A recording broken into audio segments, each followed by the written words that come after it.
straight, Yeah, yeah.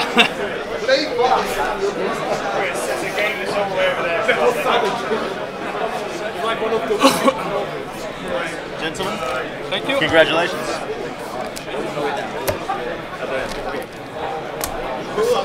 I'm here. They just started the timer, yeah? Okay. Yep. So we'll just put it on at 1 hour 15. We'll hope we get a game that finishes early rather than 30-second extra. Okay, so here we are back to top 16 from the Bologna System Open. I'm here joined by Stefan Kayla, who you just saw got knocked out. Move yourself a bit closer, mate, for the camera. Once the camera's switched off, you can move back over there. All right. Who you just saw got knocked out in top 30. He's joining me. You, as I was saying before, you managed to make it top 8 Worlds 2016. 3 regionals in 1 season back-to-back. So from the German meta. So you're here to give us a bit more of a insight. You're experienced with Bartosz. You know him, yeah? I've never flown against him, but you're aware of his reputation. And we've got Alex Ceccaroni on the other side of the table, representing Italy from Perugia. the pulp aces, nice. Does this count as being Howard aces, or what's the difference? It's the old Howard aces. The old Howard aces. Duncan is flying Omega Leader and Quick Draw at the moment, but that's what he was. It used to be with Inquisitor. Flying, Okay, so so just for those who aren't aware, like I say, I'm not too sure on Alex's credentials. I'm not too aware of him, but Bartosz joined me in the last round. His name's too long, and he's most well known for being the runner-up from the 2017 European Championship. We were talking about that earlier and how he sold those templates, those R2D2 templates, straight away. Yeah. Because because obviously they said on them they were top 8 and up, yeah. So when you got to top 8, you got given these R2D2 templates that had a little 8 on them. Okay. When you got to top 4, you were given R2D2 templates that had a little 4 on them. But then once you got to the final, it was a 2 and a 1 with a little gold inlay, and so he was like, I can't keep those. They're just a constant reminder of my defeat. Yeah. So he sold those straight away, and looked forwards to further successes. And I'm sure he'll be going back to European Championships this year to try and avenge that thorn in his side from Rasta, from George Della Pina. We'll see how well he goes. And he's trying now for the System Open. Right now, he finished second yesterday after 6 rounds of Swiss with his Ray Lorick. Was he undefeated? Do you remember from the rankings? Yeah. So he was 6-0. Yeah, that's right. There were 3 6-0s, and the top 2 got the buys. No, I think there was more than 3. There was 5. Maybe? Okay, maybe. I don't know. Honestly. I just know there were more than 2. So I remember people saying, wow, only 2 of them got buys, and they went 6-0. So he's been playing Ray Lorick this weekend. Both players only have to win 1 more round to get the invitation to Coruscant. Yeah. Win the final and you get the trip paid for, and that's obviously what everyone's trying to go for being here from Europe. That's the big deal. That's what's difficult, is actually paying for the trip to go there. Getting the invitation is one thing, paying for the trip to go there is something else.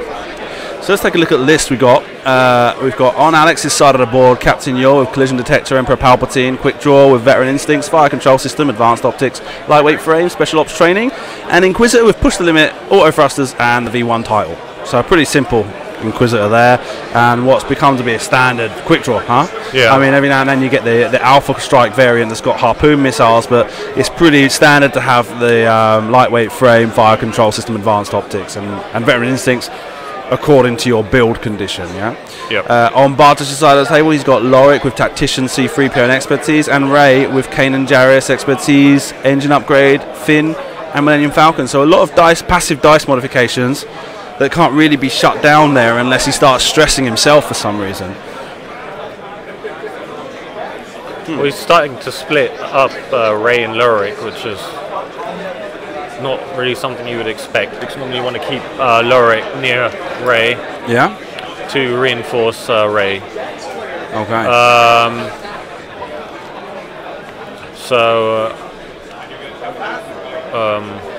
Well, maybe he's hoping to Alex flank. is probably going to jump in and shoot Lorik next round. Maybe what he's trying to do is he wants to try and get one of those heavy attacks from Ray at range 1, 4 plus 1 for Finn, plus her mods, to just wipe out Quick Draw as quickly as possible. Remove those shields, make sure he's not going to get wipe many. out extra Palpatine and the focus token and stuff like that. Yeah. It's quite difficult. But I mean, it's just the objective is to get those 3 shields off in one go. You don't want to be taking them off one at a time. Normally you have to kill the shuttle first to be able to do that.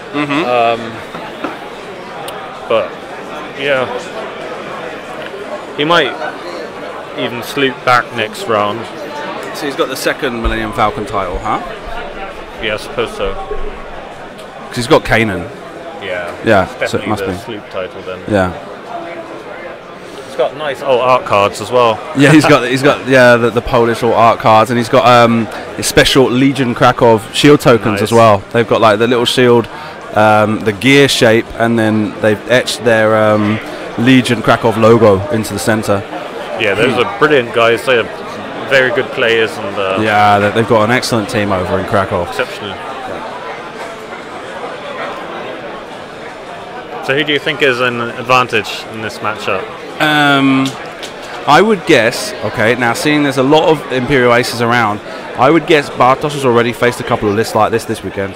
And judging by a 6-0 record, it would suggest that he's been able to take advantage of them. Like I say, because I've seen plenty. I've seen a lot of Imperial Aces this weekend, and so I'm guessing it's a question of he's at least faced a couple this weekend already and been able to handle them reasonably well to be able to make it 6-0. So I would say it's not an issue for him. On paper, I guess it's kind of it's going to be difficult for while he's got them split up like that, it's going to be easier for the Imperials to put damage onto Rey. But if Lorik is able to feed Rey with the reinforced token, then it's going to be a lot more difficult for the Imperials to take him down. In this situation, I mean, if he gets the Lambda into a position that he can take full advantage of it, he can take it out in maybe 3 turns. But the whole time he has to be worrying about the Inquisitor and Quick Draw. And as you said, the objective here is to get the Palpatine off the table as fast as possible, so that the other two don't have the advantage of his buffs. Yeah, Lorik is in a really good position at the moment. He's not in arc of the shuttle, which is nice. Yeah. So that's good, yeah. And another thing, Bartosz has the... So we're looking at some interesting combinations here. We've got a custom painted Rey. The custom paint on the Lambda isn't really able to be appreciated as the wings are folded up. There seems like some sort of rainbow motif. But it's also continued onto Quick Draw. Quick Draw's kind of like painted up like a damage tie. It's got like little bits, chunks taken out of the wing panels. And Bartosz as well has these little sticky figures stuck onto his bases. He's got a little Wookiee on the Asetuk with C-3PO. He's got C-3PO crew. And underneath the back end of Rey, you can't see, but there's a little Rey figurine and a Finn figurine stuck onto the pilot, the ship token as well. Those Lego ones or models? No, they're not Lego. They're like these little sticky things. Have you seen them? You come with like in Lidl's. Oh yeah. Yeah, they got like a little suction cup on the bottom. Oh, nice. Yeah. Yeah. So Inquisitor couldn't take a target lock. He was out of range. Yor has already got 2 stress because of the hard 2 turn and the debris, which is quite good for Bartosz, because that means that he can't soak too much stress from Inquisitor, and Lorik is range 2, so he's gonna finish off. And Lorik's Tactician is going to apply another, so that'll be Yor's ability shut down for at least this near future, or limited rather, we should say.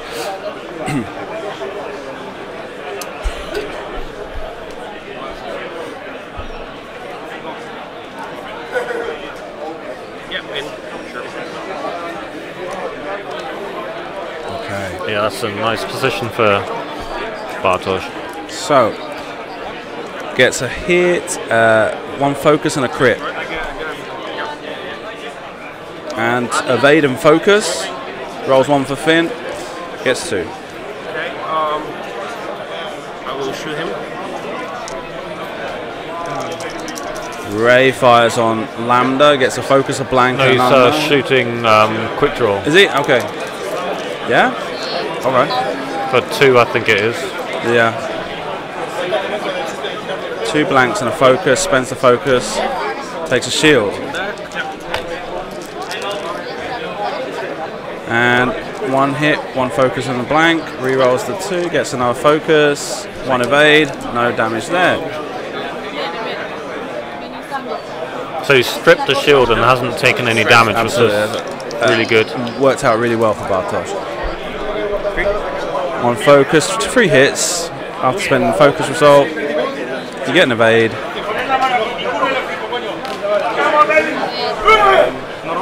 I think it might be a rock. Because the end of the... So they're working out if the attack is obstructed. Gonna get a judge to sort it out. Yeah, the point was straight to this way. Yeah, but the thing is, just clarifying, I think the end of his arc. Yeah, and matches like that, it's always good to just get the judge and then absolutely they sort it out straight away, and then both are happy. It's not always like trying to mess with the opponents just to get it sorted out quick and. That's your call. I'm not insisting. It's not. No rock. Okay, so he's palpatining a crit. Getting that's nasty. 2 and a focus gets converted to a crit for Palpatine. And 1 focus result takes 2 shields. And let's go. So not a bad round up there. Pretty even. Not really too much damage dealt on either side of the table. And now, so do we think Ray's going to pursue quick draw? Either quick draw or Inquisitor. They're both in a not too good position. Yeah.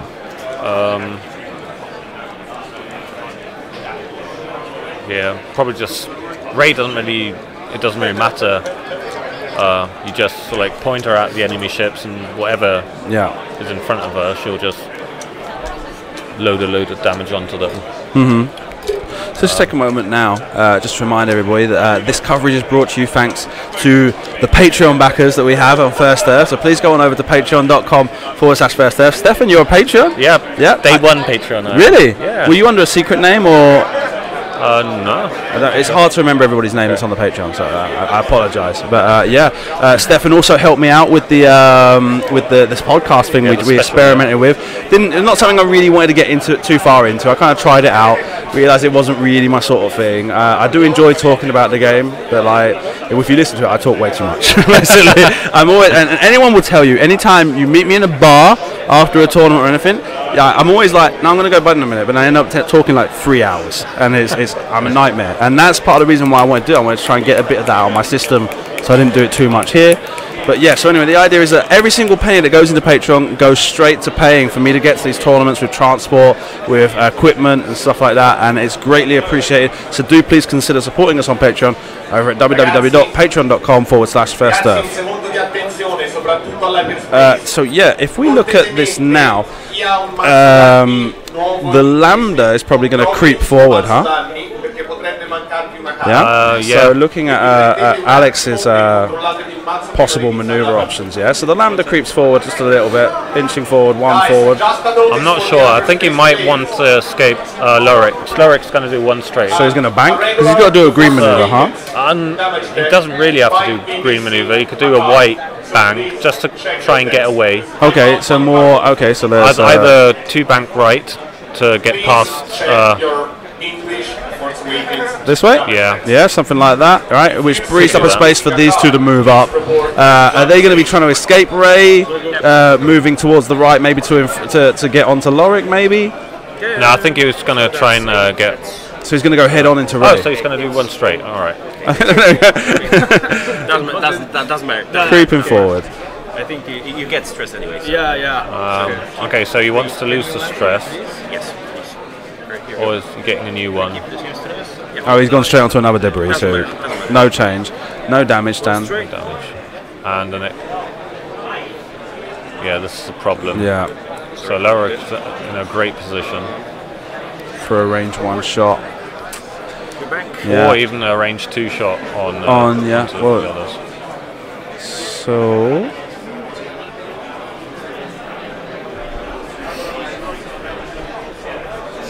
now obviously it's going to be hard for Ray to maintain those 2 in arc from that position.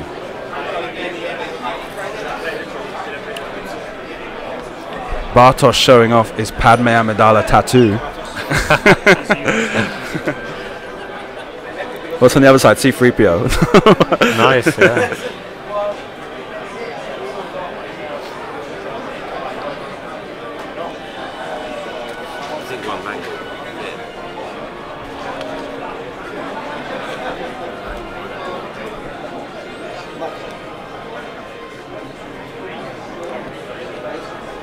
So got some serious thinking to do here. If he's going to target lock somebody, he'll focus for defensive.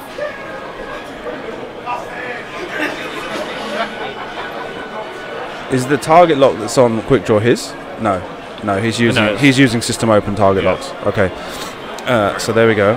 Target locks quick draw. Oh, those are the sticky figures. Yeah. Nice. He's removed the model so that it's a bit easier to see the arc.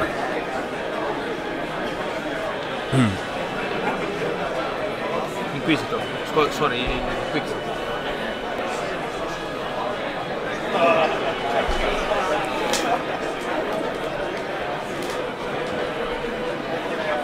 So pushes the limit for. Wait, focus target lock on.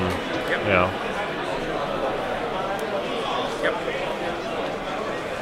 Have that token stack.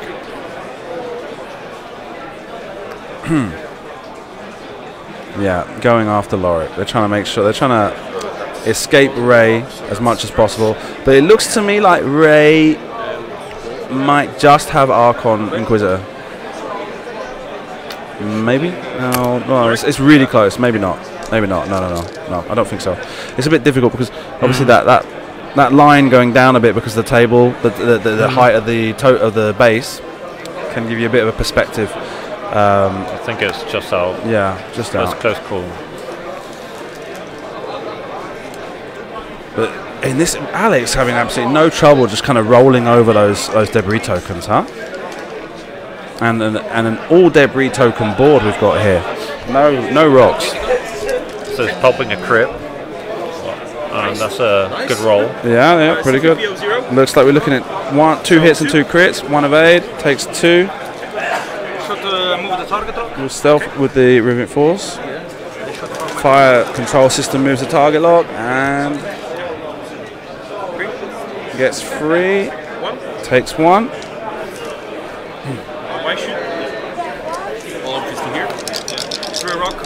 Bench 2. Target lock. 2 focus gets spent after the target lock. Gets 1 evade, 1 focus. Takes 2 shields. So fires with the Inquisitor now. Yep. Okay. So that's 2. 2 damage cards on Lorik.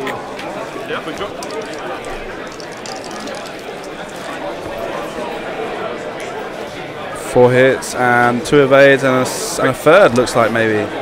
So just 1 crit is a direct hit. No.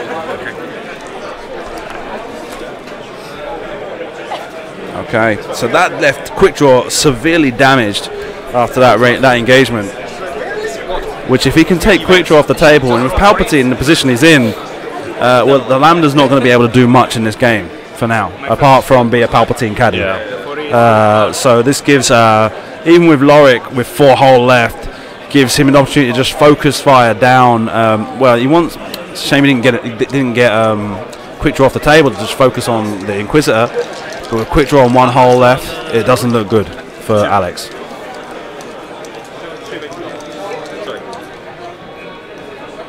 Because they're just going to be going. The Palp Shuttle's just going to keep creeping forward.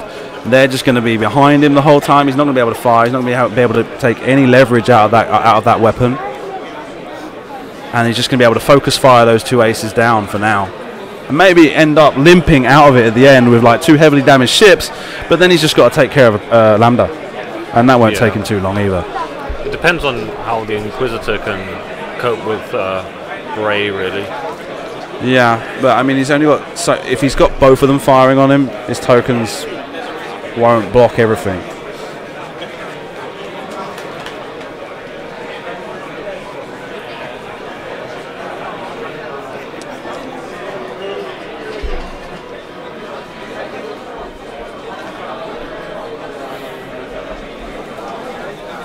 So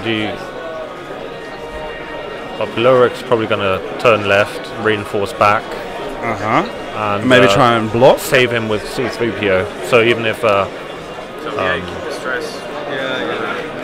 So Lambda banks right, removes the stress, gains the stress for the debris token. He's not rolling because he's got collision detector. So no. Oh no, he's bumping. Yeah. Okay. Maybe because maybe thinking that he wanted to try and bring the ships back around to the left to kind of meet back up with the Lambda to try and kite the rebels into the Lambda's firing arc later on. I don't know. No stress from Kanan, unrolling, nothing, action. He loses the stress with Kanan, so he gets an action. And he's target locking.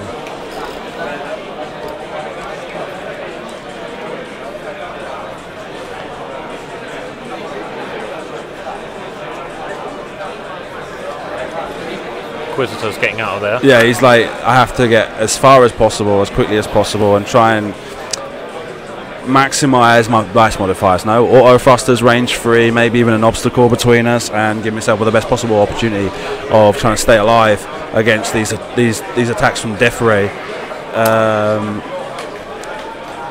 Now to see where Quick Draw would have gone, but Ray right now is in a pretty good position to. He'd have to do some serious barrel rolling to get out of her arc right now.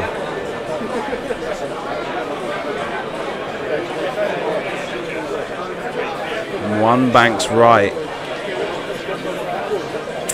Not going to be enough. That leaves him at range 1 of Lorik.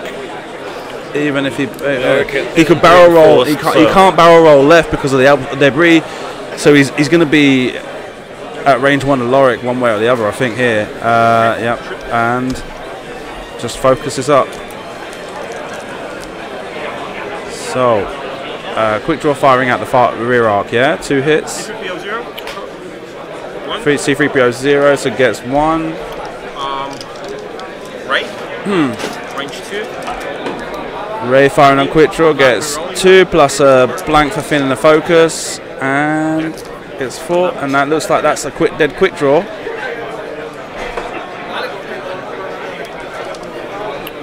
Yeah. Leaving. I mean, a good choice by the Inquisitor to get as far away as possible. Now, meaning that the pursuit of the Inquisitor is going to be a lot more drawn out, and it's probably just going to come back round to the right and try and draw them back and get the Lambda back involved in the fight. Lambda can start soaking stress now as well. Yeah. We're putting the paper bearings up momentarily around the room as well. Please find your table, find your opponent, say hello. Feel free to start setting up, but do not begin until we start the round timer, which is your magenta clock in the corner, the pink one. Thank you.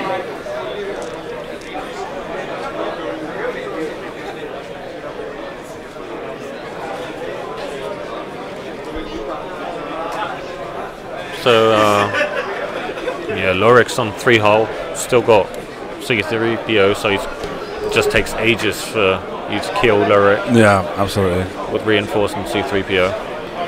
Lambda finally starts to clear stress. Yeah. Lorik 2 turns to the left.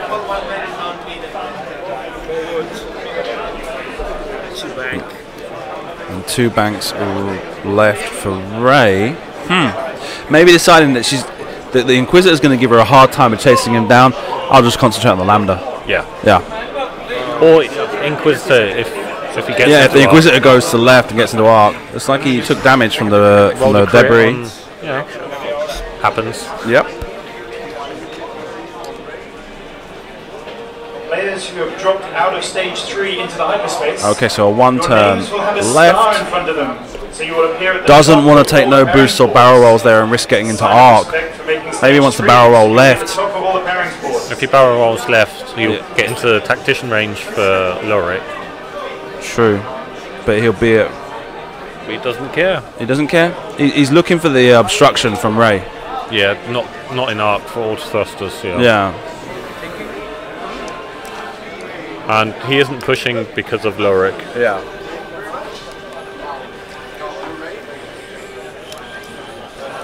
I mean, it's a good position for him to be in, especially with Ray next round having to move forward anyway. He gets himself into a position where another one turn, the barrel roll, would put him right behind her. Check my ranges, okay? Range 2 through rock. Range 2 through rock. Right. I'll go for pops. So he's going after the lambda 3 dice. at range 2 with an obstruction. Gets 3 hits and a crit after a focus. No, it's not focus, it's expertise, sorry. And 1 evade and a focus. Last 3 shields. Yeah. You're in key.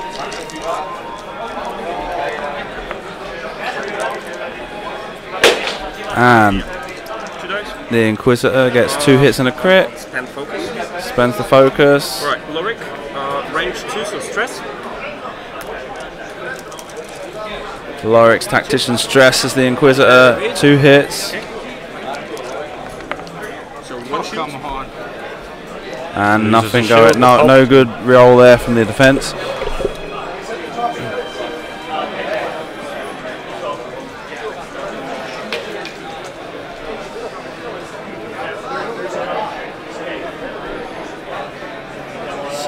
That camera's getting really laggy.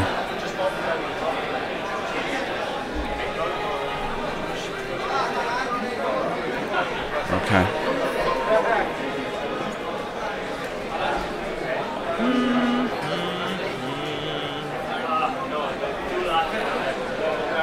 So yeah, what I'm guessing here is that the Inquisitor's gonna wanna hard turn right. Is that green on his dial? Yeah, The one? Yeah. Okay, so there's 1 bank as well. Yeah. But he's Lorik is in going a good to position. hard It's turn gonna 1 and then take the barrel roll to the left to get himself into a position where he's going to be behind Ray's probably turn or bank maneuver to the right. Okay, this is getting really jerky. So I'm going to have to do something. Not sure what though. Forward. Forward low.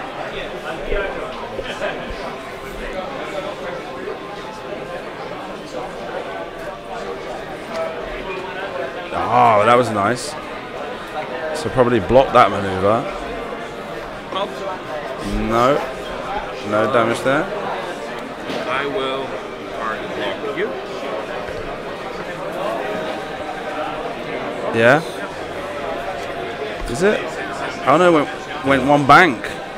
So successfully blocked by Ray. Giving her a free shot on the lambda. So only I'm shooting. Yep. 3 dice here. And Lorik range 1 on the Inquisitor. That hurts. Yeah. 3 hit crit. So 1, 2, 3. And it's structural damage. So no green dice.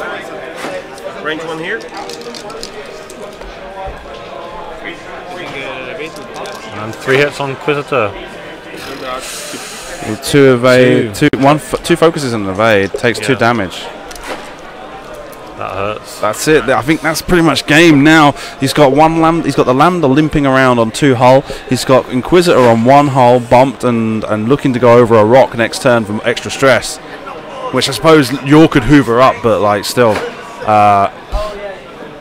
Yor's still not getting back into this game for some time. I need to check what is the rock.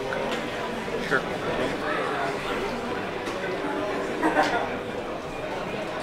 So just checking the position of the rock.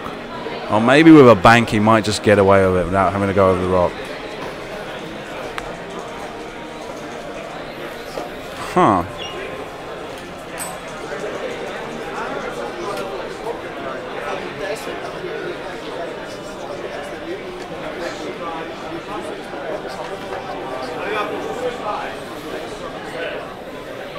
So it was definitely a gamble choosing the barrel roll with the Inquisitor to the left, getting behind that rock for extra protection from Ray, because he's put himself into a position where he just kind of got blocked up and has pretty much put the Inquisitor on the funeral pyre.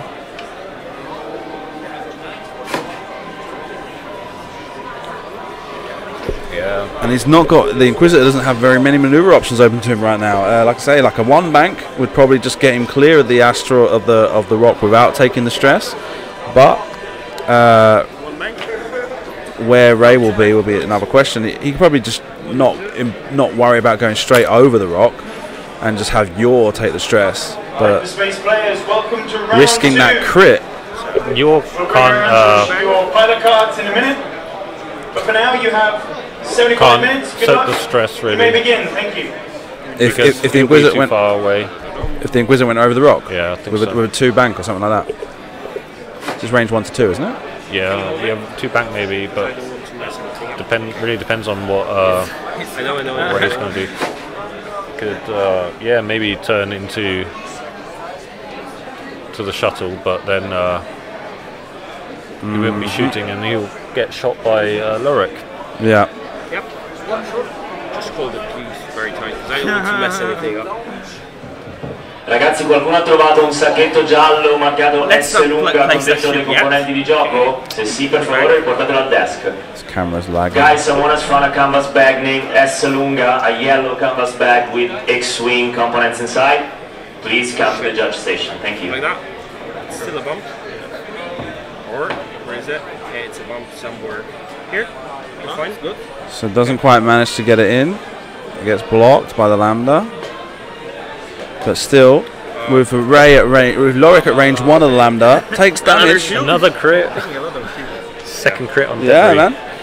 The debris tokens are doing more damage to Ray than anything else on the board. So Ray's going to have a... Oh, and he may have... No, I think it's just going to fit. Yeah, I can't fit. Yeah. No, another bump. So Lorik, no fire from the Imperials this round.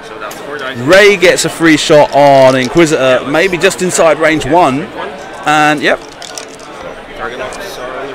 And Lorik, Lorik range 1 on the Lambda. This could be game. It's like 2 hits and a crit. Helps and evade. Gets 2 and a focus. Didn't have to know. He got 3. So he managed to survive that one. You have no windows. Now Lorik's attacking. 2 blanks. 1 hit and a crit. Structural damage means he's dead. And I think he just gave him game. Thrust control fire came out at the end there. I think he just gave him game. Yeah, definitely looks like it. The way they're moving the ships around.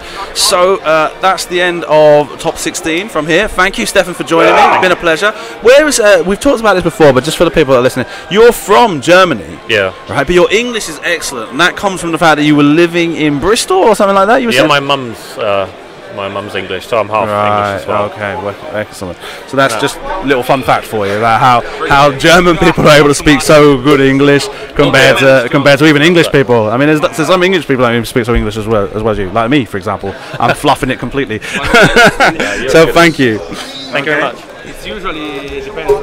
This matchup depends a lot on the initiative. But you played well, so thank you. Hey, Alex. Good game there. It was fun to watch. Did you feel it was a bad matchup for you going in? It usually depends a lot on initiative. I won that role, so I was confident going into this match. But unfortunately, he played better than me. So that's what happened. Yeah. What point did it kind of like stack up on you? Was it kind of started off as a slow roll. It started the first engagement, very little exchange of damage, everything pretty simple. And then after that, it was just kind of like, it just kind of got worse and worse for you. Yeah, it's shoots really hard. At one, so things escalated really quick for me. So and you got 3 stress on your virtually straight away and just couldn't get off those debris tokens. I need to turn R2 for the first engage because I need to shoot with the Lambda. Yeah. But I got unlucky to just reach out of range 3 with my Inquisitor. Yeah. It maybe would have done some damage, but that's the game. Okay, excellent.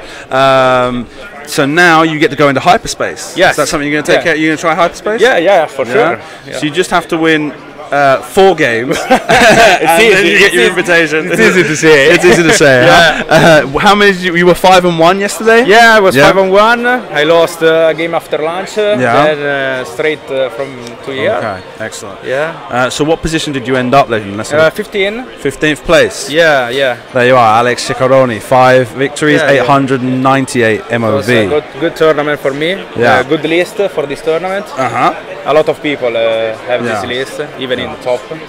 So okay, wicked. Really good tournament. Well, it was a pleasure of seeing you, Matt. Thank you. Okay, thank you for appearing on stream. Thank you for letting everybody else watch how it would go for you. And good luck with hyperspace. Thank you. Okay? Thank you. Bye. Bartosz, congratulations. Hey, let's check this out. We got Amidala and we got C3PO. Yeah, this way's better. Yep. And is that the only 2? Yeah, Yeah. doing the whole sleeve. Oh yeah. I'm finishing forearm this May. Doing chips, paint. You didn't have those last year. No, I didn't. No, okay. I kept forgetting about C3PO, right? So I need to remind that.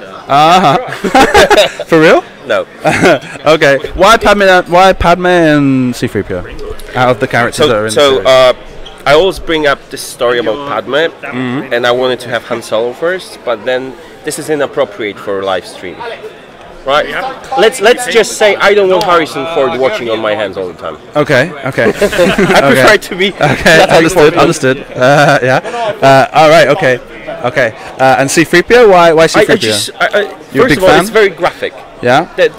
I like nice twos. Yeah. So, and I really like C3PO. He was actually the first character. He was one of my favorites when I was a kid as well. When I was a kid, and my parents kept telling me about Star Wars before I've actually seen them. Yeah. And then I saw it, and C3PO was always a bright spot because actually, when you think about it, especially the first Star Wars, they're a bit rubber. Regarding plot, rubberish. Like it's a Polish. I don't think it's translatable. No, you're like saying like it's flexible. No, not flexible. It's just really simple story. Okay. Right, and C3PO. If you think about it. Yeah, no, absolutely. It's one of those basic stories. Yes, it's like and hero and brings stuff like he's very characteristic. Yeah, absolutely. Yeah, I mean, you go back in, and it's like everyone always talked about that in Star Wars. The only couple were Leia and Han Solo. No, there's R2-D2. That's what I'm saying. Is that's like they're the subversive couple. They're kind of like the one that's not supposed to be talked about. That R2-D2 and C3PO were as much of a couple in the physical sense as possible. Have you seen the comic book about Darth Vader? Between destroying first, I think it's between destroying first Death Star and the second one. He disappears for a while. And he has 2 droids, 000 and something else, and they're basically copies of C3PO and R2-D2, but they're maniac robots, maniac killer robots. Okay, yeah. So yeah. So like assassin droids. Okay. No, the only thing as far as the comics is once again being a C3PO fan. I read the C3PO one about the red arm, which I didn't like. No. It was really ugly art, and it was just like not just that. It's just the thing is that, and you can tell Disney are just. Although they tell you everything's canon, they're like, nah. Unless it's on a screen, it's not canon. Yeah, and at whichever moment we want, we're just going to throw it in the bin, because it was things like when he starts remembering that Anakin was his creator and stuff like that. And it's just like, and it goes back to things like, they talk about how if you follow the whole of the canon as the screen canon, R2-D2 knows who Yoda is. Yeah. Because he went to Dagobah with him previously when Yoda was investigating the visions he was having of Qui-Gon Jinn, and so that begs the question: what's happening when Luke goes to Dagobah and Yoda starts fighting with R2-D2?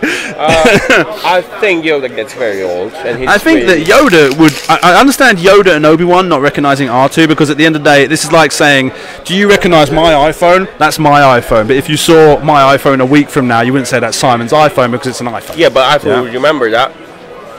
What? iPhone could prepare that, remember that. You could probably remember the case. Yeah. Right? But yeah, but then even so, if it's like a week or 2 years' time, you wouldn't sit there and go, that's Simon's case. Yeah. Yeah? And so R2, being technology, an R2-D2, a blue R2 unit, they're not going to remember. Yeah. Right? But R2-D2 should remember Yoda. I've read an explanation of that somewhere. Yeah. They were reprogrammed. R2-D2, they're supposedly C-3PO. So supposedly after Episode 3, they say wipe the protocol droid's memory, and that's the reason that C-3PO doesn't know doesn't know all the stuff he knows. But everyone kind of says they defends the fact that R2-D2 doesn't get his memory wiped. But I'm arguing that at some point he must have. Yeah. Because otherwise, when he went to Dagobah, he'd know who Yoda was, and when Yoda's trying to steal the food, he wouldn't have stopped him. You know, it's kind of like or he'd have made it more clear to Luke what was going on. Yeah, so that's kind of my point to pick. So as far as your game was concerned, anyway, apart from we're going way off tangent. As far as your game was concerned, it was pretty easy for you, huh? How many Imperial Aces did you face yesterday? Real Imperial Ace is only, I think, one. Yeah. Like proper Howard Aces with expertise on quick draw. And no bid. Yeah. So that was a big twist for me. Yeah. But I faced Kylo and 2 Rose with harpoons, and I faced Vader quick draw as well. Okay. But I wouldn't consider. But is it a favourable matchup for you? Well, no, it can go both ways, really. It's all about how you engage, huh? Yes, that's. I played a lot against Imperial Aces. Yeah. First of all, I really sweated when I lost the initiative bit. It was the initiative roll was really important because it's all about keeping Inquisitor in arc. Yeah. So losing that, I knew that it'll be hard to catch Inquisitor in arc, and I'll have to use Lorik to basically to bump him. Yeah. Which you did pretty well. Well, I kept Lorik very important throughout the game. And the opponent surprised me with switching targets. At one point, he threw himself at Lorik, and that was really surprising. Yeah. Because that let. I think the idea was he didn't want to be getting messed up in Rey's arc. Yes. If he'd have pursued you, it would have just been giving him a couple of extra turns. I think what he was trying to do is he was trying to go for Lorik, and at the same time get range, obstruction, and out of your arc for Rey. Yeah, but he had the chance, and I thought this is what he'll do. He unstressed himself with Inquisitor, and then he basically and he did 3 bang through the rock with quick draw, which would be a very good move if I didn't switch off your turn earlier. I basically this is something many people think, okay, I'm bringing stressing roster, but they keep forgetting about yours keeping 3 stress. Yeah. So he surprised me with 2 hard on a rock, on a debris, which brought him to 2 stress. So I could stress him again with Lorik, and that was a big swing. Yeah. Because he couldn't. He was in a position that he couldn't unstress himself for a while. Yeah. And coming to that, he was in position with quick draw when he could, instead of 3 bang, he could 1 bang, I think, and it would fit, and he would be on the flank of Rey, who didn't have. She had target lock on him, but it would be world of pain for her, because that would be 4 dice with target lock, and by switching the targets, moving through the debris, he got a bit unlucky with the roll. Because he rolled a crit and he lost a shield. Yeah. That let him actually shoot again on Lorik, but that was 1 extra shield for me for free. And I mean, switching those targets was the biggest swing of the game, and double stressing your. I think those were the big moments of the game. Excellent. Okay. So now, because I don't know if I get to talk to you again, you may get eliminated. I hope not. What's going to be from here? You hope I won't get on stream again? No, I don't know. Well, the only way you okay. For me, the most favourable situation is that the next time you're on stream is when you're in the final. Yes. Yeah. Okay. So that's a possibility, but I don't know if that's a possibility because there's other possibilities, and so I may not get the chance to ask you this again. But after this, where are you going to be going? What's the next tournament? Are you going back to European Championships? Oh yes, absolutely. I'm definitely coming to Euros. You've got a score to settle with Rasta Mace George De La Pina. Yes, I do. No, Rasta is an amazing guy. He's an amazing guy, and I would really love to play him just because he's an amazing bloke. Yeah. There's no score to settle. We played fair game, and there's nothing. No, but of course, when you lose such an important game, there's the opportunity for a rematch. I still have nightmares about the game. 2 US tickets, finals of Euros. I mean, let's face it, you never forget the runner-up. Yeah.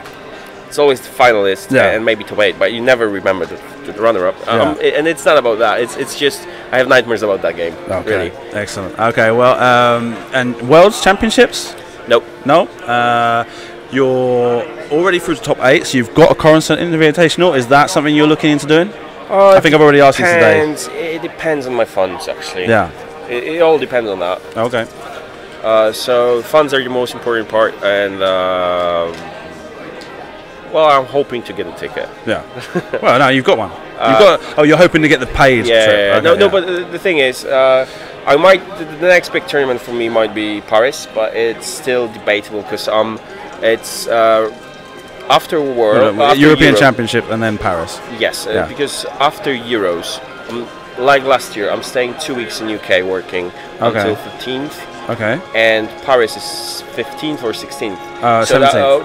16th, 17th. I think so. So I will have this tournament is really stressful for me a bit because I'm coming back Tuesday to Poland to Modlin. This is an airport under Warsaw, and I'm not leaving the airport. There's a friend coming with a second suitcase with my work laptop, and I'm flying to UK. Okay. And then I'm staying there 3 days. So. That would be another situation like that because I would have to come back from Euros from UK, pack up and go to France. Yeah. So it all depends, right? Okay, cool. Well, it's nice to know. Nice to say that we'll be seeing you further in the next couple of months. Good luck with the next couple of rounds. Right? I hope everything goes well for you. I'd like to see another final with you and like to see you take something home. It's one of those situations like I always say, like for example, with Nathan Eade, it was always like everyone knows he's good. He's just never got that title until finally he won the Gen Con. We have already 2 poles in the Invitational with paid entrance. Yeah. It would be really nice to have third one. There's also Off in the stack playing. He's still playing, so I don't know the result. We've got one Spanish playing on table 5 against an Italian, Alessandro Mozzi. That's very important to me because when you look back, due to the problem with Radoslav last year, that there's been 2 Coruscant Opens. The only nationalities that have been present at both of them have been Spanish and American. And we can't let that just become just Americans at every single Coruscant Open. Yeah. We have to make sure we keep some sort of European representation there. So I'm like, the Spanish guys, you have to get an invitation. Well, the situation with Radoslav was really... It was basically because the whole thing was set up to be a bit too short scale. That's why this year they've made it much more longer time scale. Yes. And obviously the problem was he had to apply for a visa, and it was literally a last minute thing, and it was just like, it was declined. He was declined so many times, and we don't really know why. So that was unfair. And then the second unfair thing was that when he was declined, they didn't ask Łukasz to come because he was the runner-up, and that was actually the thing to do. So and it's not Radoslav's fault because he did all he could, but and I know that was he was all acting goodwill, but then bringing extra guy from US just because that was not cool. Well, no, it's not that they brought an extra guy from the US. He was already going to be there, and obviously he's a close friend of the organisation. I understand that, but and still, so it's just like, well, we have a freebie, basically. Yes, but still, waving your hand. There was maybe a better way of doing it, but in that situation, in short time, that's what they've decided to do. I totally understand that, but they should have given a chance, especially taking into consideration that guy is already there. But if I remember right, it was up until like 2 weeks before that Radoslav was still applying for visa. Yes. And so it was like, I don't really think there was much time to have changed it round to have Łukasz come, because he'd have to apply for a visa as well, correct? Yes. So it'd have been the same thing. You've got to wait for a visa. So yes. I mean, it would have been a perfect situation. I mean, it's just it's like I say, you're up against the wall. Yeah. So there you go. So thank you very much, and like I say, good luck with the next round. Okay. Good luck. All right. Okay. So we're going to just quickly disconnect. No, we're going to disconnect because it's lunch now. Round top 8 will start.